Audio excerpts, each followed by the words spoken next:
Les rituels matinaux des Kuluna, notamment la consommation de bombés, reflètent leur dépendance à la drogue.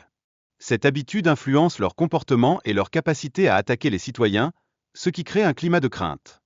La prolifération des gangs à Kinshasa résulte de l'effondrement économique et de la guerre civile. Ces éléments ont engendré un environnement favorable à la violence et à la criminalité, exacerbant les tensions sociales. Le programme Service national, introduit en 2020, vise à lutter contre la violence en appréhendant les membres des gangs.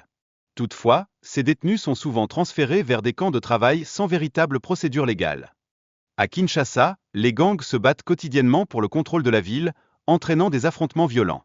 La population de 17 millions d'habitants subit de plein fouet les conséquences de cette violence persistante. La corruption joue un rôle essentiel dans la capacité des criminels, comme Khalifa, à échapper à la justice.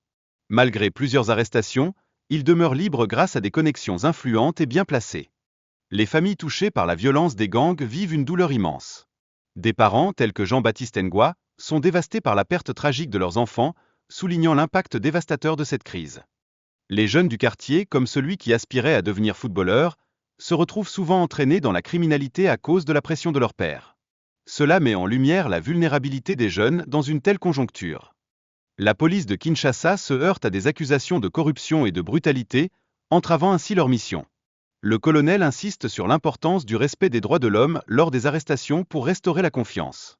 Au sein des gangs, comme les Arabes et les Américains, des conflits pour le contrôle territorial alimentent un climat de peur. Les habitants sont souvent les victimes innocentes de ces affrontements acharnés. Les vendeurs de rue soulignent que les combats entre groupes nuisent gravement à leurs affaires.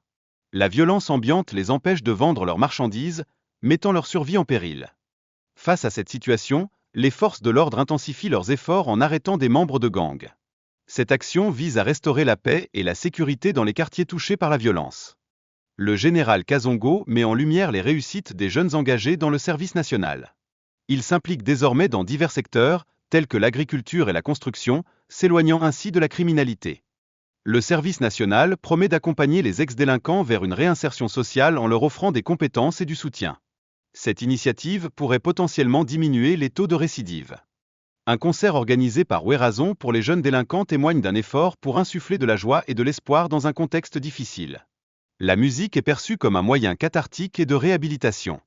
Malgré ces efforts pour réduire la criminalité, la rivalité entre gangs à Kinshasa s'intensifie, entraînant des représailles violentes. Ce cycle de violence représente un défi majeur pour la sécurité publique.